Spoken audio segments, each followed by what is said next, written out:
não temas.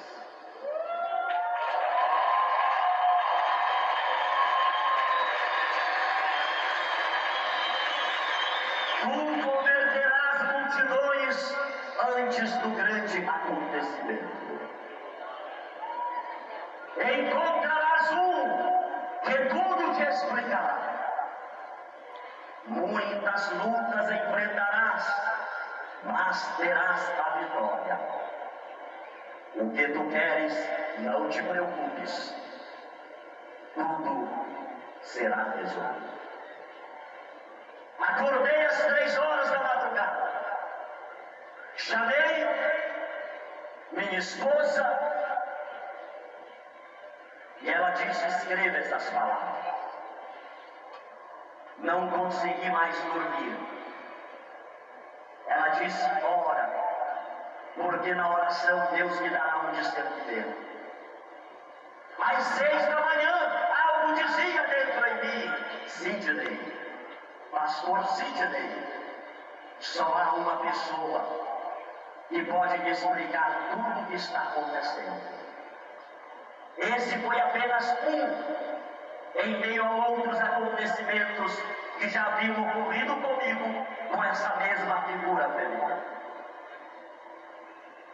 Quem é? O Padre dos Caminhos. E eu, nos meus arrazoados, comecei a dizer: não, Senhor. Eu estava em oração desde as 3:30 da madrugada. Isso já chegava às 6 da manhã. O Padre não. Pode ser um arrumeiro, pode ser um espírita, pode ser um drogado, pode ser a prostituta, menos o Padre. Porque eu dizia que a Igreja Católica era a Babilônia do Apocalipse. Eu dizia que o Papa era a besta apocalíptica. Eu detestava o Padre, porque eu dizia que os católicos só eram errados por causa dos padres que não ensinavam a palavra de Deus para o povo. E agora aquela voz interior impulsionava-me a ir ter com o Padre. Mas Deus foi mais forte do que o meu egoísmo, do que a minha prepotência. E pela primeira vez eu direcionava-me a uma igreja católica para falar com o Padre. Lá chegando, pediram que eu o aguardasse dentro da igreja, que ele chegaria por volta de 9 horas da manhã. Com muita dificuldade entrei naquela igreja. E quando eu olho na direção do altar, próximo à primeira escada que subia ao altar, estava uma pequena mesa coberta com uma toalha branca. Sobre aquela mesa estava um objeto grande e dourado. Nos primeiros bancos de próximo ao altar estava um grupo de senhoras da Legião de Maria. Elas, ajoelhadas, estendiam as mãos na direção daquele objeto dourado, que eu até então não sabia que era uma âncora e muito menos o que dentro dela havia. Elas diziam: Jesus, nós te amamos. Jesus, nós te louvamos. Jesus, nós te exaltamos. Tinha umas 2 delas que choravam bastante e elas pediam graças puras. E quando eu vi aquela cena, eu considerei comigo: Senhor Jesus, é por isso que esses católicos são do jeito que são. Como se não bastasse o monte de imagens que eles adoram. Veja agora quem é o Jesus desses católicos. É uma panela. Só porque eu acho que aquilo é de ouro, já sei porque Deus me trouxe aqui. era para eu ver esta cena ridícula e ir lá e dizer a essas mulheres que isso nunca foi, não é e jamais será Jesus. Ou elas aceitam Jesus de verdade, ou elas irão todas para o inferno. Levantei de onde eu estava, próximo à porta de entrada no primeiro ano. Prepotente, autossuficiente, parti na direção do altar. Quando devia estar uns 5 metros para chegar ao altar, de repente, em cima daquela âmbula, estava uma bola de fogo, num diâmetro de cerca de uns 20 centímetros. Onde eu estava, fiquei parado. Comecei a sentir uma vontade de dar glória a Deus, de dar aleluia, de glorificar a Deus, porque eu comecei a sentir uma presença de Deus muito forte em minha vida. Todavia, eu como pastor dizia que ninguém poderia sentir a presença de Deus dentro de uma igreja católica. Porque o Jesus dos católicos era um Jesus morto, que estava na cruz, que não falava. Era um Jesus que não ouvia, que não andava. Era um Jesus morto. E agora, eu estava em uma igreja católica, vendo aquela bola de fogo sobre aquele objeto que até então eu desconhecia. Mas aquela alegria era forte, sem que eu entendesse muitas coisas. Em meio daquelas lágrimas, é isso que Maria faz. Quando nós estamos sem força de chegar até Jesus, ela dá uma empurradinha, ela dá um chutezinho assim de leve, ela toca assim com o dedo.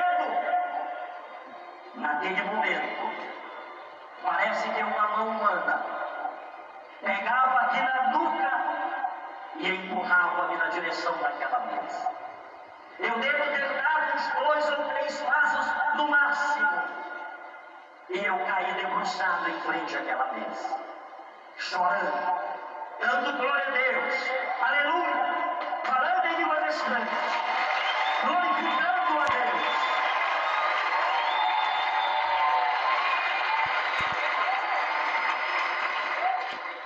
O que aconteceu, missionário Sidney?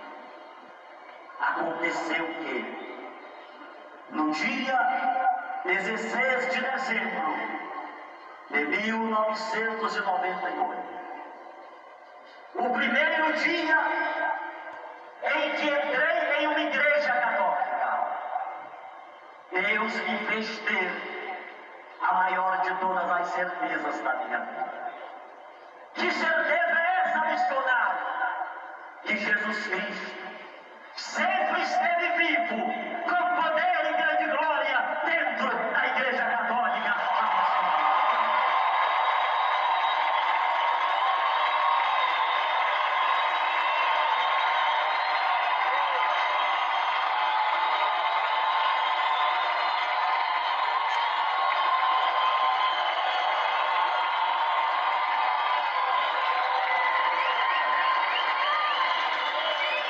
Passei a amar Maria, aceitá-la como minha mãe, comecei a crer na Eucaristia, mas eu continuei como pastor pentecostal.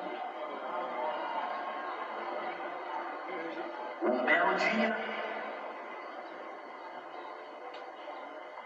eu fui chamado à presidência da convenção a qual pertencia, para participar de uma reunião extraordinária. Quando lá cheguei, vários diáconos, presbíteros e pastores estavam reunidos. E logo eu fiquei sabendo que aquela reunião extraordinária da convenção a que pertencia era para eu tomar uma decisão. Ou eu deixava de falar sobre Maria dentro daquela igreja, ou eu seria disciplinado. Porque muitas pessoas foram lá reclamar que o pastor Sidney não sabia mais pregar outra coisa senão falar sobre Maria, senão dizer que o Jesus dos católicos era o mesmo do nosso e que Jesus lá também estava vivo. O pastor Sidney agora está dizendo que o batismo da Igreja Católica é válido, que os católicos não adoram imagens, não adoram Maria. E nós vamos investigar essas acusações e elas são verdadeiras. Porém, na nossa caridade fraterna, nós nos reunimos aqui para dar ao Senhor a oportunidade de retratar-se sob a pena de ser afastado de suas atividades pastorais. Quando deram-me a palavra, eu disse, pastores, se nós podemos pregar sobre Pedro, João, Davi, Moisés, Salomão, e não podemos pregar sobre Maria dentro da nossa igreja, eu quero que os senhores fiquem sabendo que entre o continuar a dizer o sim que Maria deu ao projeto de Deus e entre o continuar a ser pastor protestante, a partir de agora eu estou deixando de ser pastor protestante para ser católico, apostólico romano.